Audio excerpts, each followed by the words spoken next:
In the video, the last sailing video with the 10-foot nuthatch, when I was coming in there getting my head beat with the boom beating, the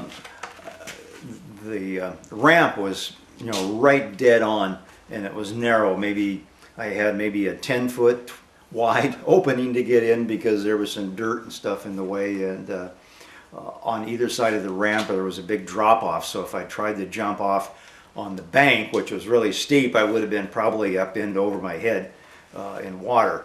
And so I was beaten into the wind, and I almost had it one time, and I drifted away, and I was coming back for another one, and there was another boat coming and they wanted out, so I said, okay, go ahead.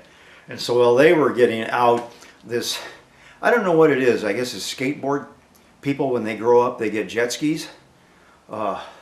And this guy comes in, and he was barged his way in while these other people in this narrow ramp were trying to get out, and without a care, you know, regardless to what other people were doing. And so then he kind of messes around there, and I'm out there tacking back and forth trying to figure out, when is this guy going to come back. And I remember him from when I had the was it the Lower Bay? The Lower Bay, I was sailing, and the same person was up back and forth, right in front of the ramp, blocking the ramp, but I couldn't get in. And I finally had to yell at him and say, hey, you know, can you get it? Well, that's neither here nor there. But you know those kind of people. When I came in, I hit pretty hard, and I binged up the end of my Dagger board here, so I'm going to get a quick fix for it. And as I was coming in too, I bunged up the leading edge on my my rudder, but I got a fix for that too, and so we'll get into that.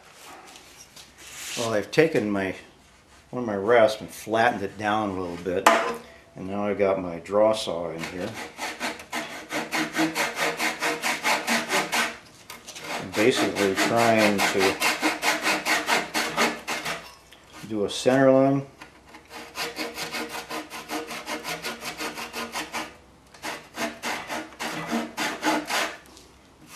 And then once that gets deep enough, I'll get something else out here.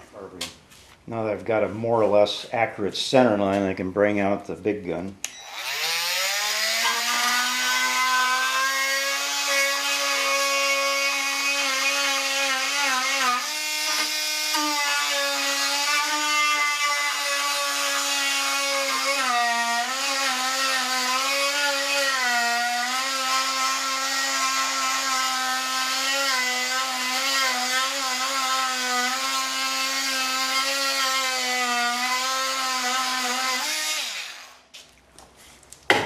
And you're wondering what I'm going to do there. What I did with the, see, what was it, the Lower Bay, I put a gap in, and I set some stainless washers in there. I still got a ways to go to get back in there. I may rasp this down, take it back into here so I got a lot wider. I don't need to have as narrow down here as I have. So I think maybe, let me go ahead and retrim this so I have a wider one, and we'll come back. Because I think it's going to be, I'm not going to have enough wood on either side of it to give it support. The Lower Bay was a little thicker section down here. I have my rafter squared up with the leading edge, which I know is parallel with the trailing edge. So I'm going to, I drew a line across here, and so I'm going to saw on that and square off the bottom a little bit.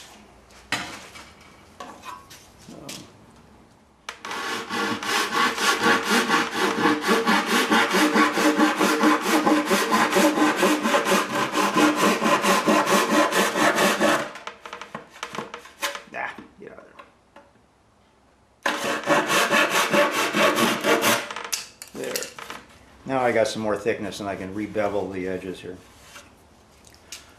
One of the things I'm going to do when I build Dagger boards again is that middle section, because I always do the layered parts.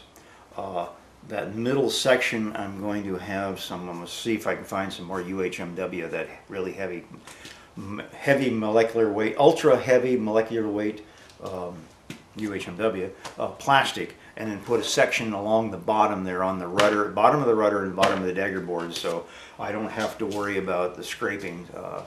I guess I'm used to deep water.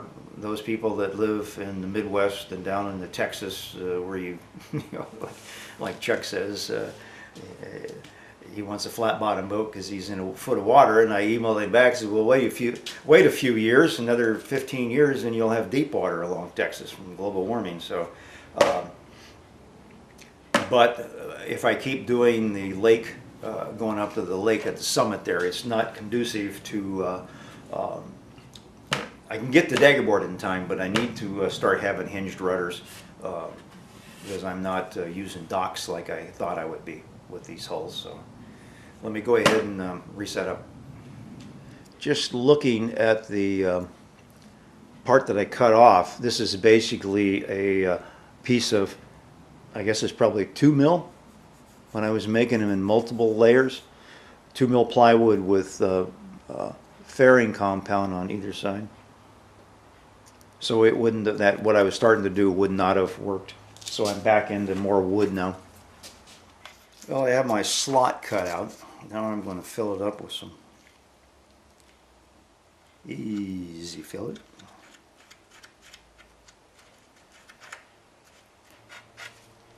Like I said, from now on I'm going to put some sort of either stainless steel bar across the bottom.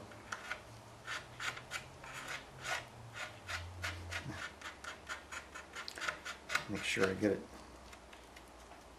all down in there, filled up.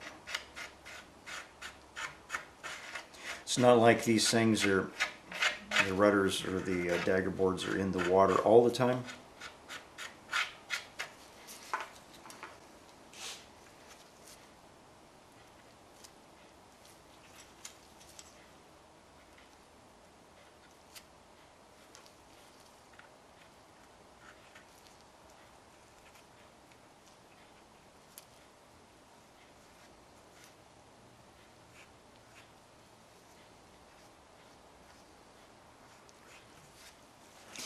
Now I'll do some, get down there a little bit more.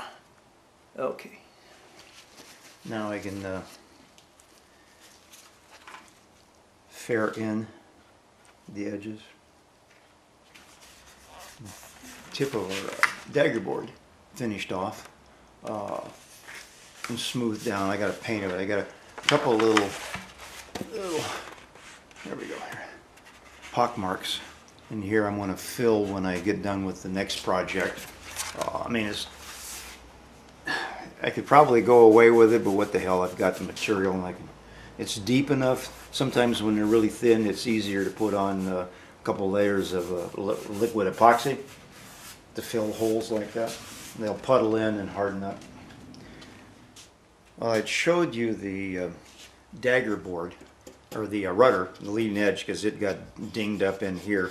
So I've got some scrap UHMW.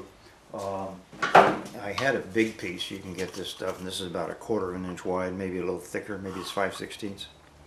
But I know when I do rudders from now on, I will probably, and Dagger boards, I will probably put a strip of 1/4 inch wide by maybe 1 inch high all the way down, or at least down into where it feathers to protect it. So I've already came in and marked off my depth, and I used my draw saw to cut a couple of little grooves down in here to fit. So now I'm going to get my little multi-tool out and get rid of the, the spuff inside. I'll probably have to drill some holes in here on the top and the bottom in order to get the ends out, because I haven't got anything that, or a chisel that narrow that I can get it out. And I'll do the multi-tool off camera, because it just, the sound of it just makes too much of a problem when I'm editing. Well, I have it dug out enough. I was able to use my electric drill. I had a wood bed. I was able to punch it in and then use it. It had a sharp spur on the side, on the shaft, and so I was able to use it as a router. So I've got that all cleaned out in there. And I can shape it up. I want to leave this a little bit proud on the bottom here. It's about maybe a 3/16 higher, and then I'll reshape this after I get the put in. But I think I'm going to put some holes along the edge, cut some holes in it to give the Easy Fillet something to grab onto when I push it in. Well, I use my jaw horse, and I cannot praise this thing enough. This has been the best purchase I ever, well, maybe not the ever, but boy, I use this thing so much.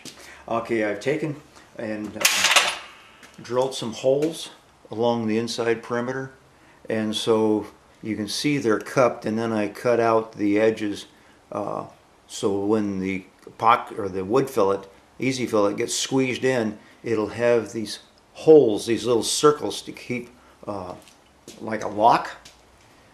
There's so much raw wood in there. I'm going to I mixed up some straight epoxy and set that in there in case there's any kind of rot that wants to get in, or water intrusion. Well, I had a little bit of mixed epoxy in the bottom of here, so I thought, well, why waste it? I'll just add some Easy Fillet to it and make it a little thinner, because I want it to be a little squishy to go into those holes. So probably going to have a lot of push out, but I'd rather have more than none.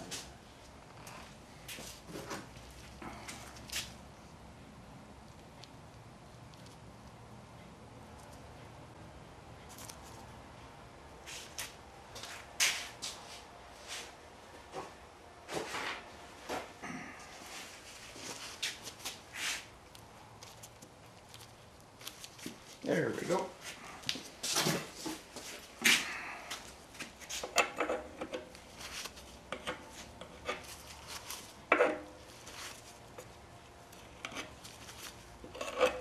Let that cure and come back and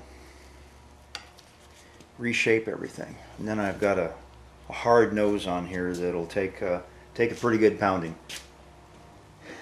The epoxy is set, and now all I need to do is get my tools out, do a little bit of trim work. I'm going to leave this a little bit proud, so I'm not going to take off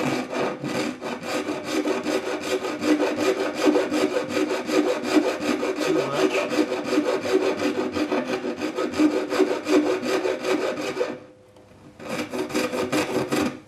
And I'll give it a little bit of a bevel. Just trying to decide whether I wanted to round some of this in or not, or just leave it alone. I don't even think I'm going to paint it. I may sand this a little bit, or not. Some of the areas here that had gotten roughed up have been soaked with epoxy, so I may just leave it alone.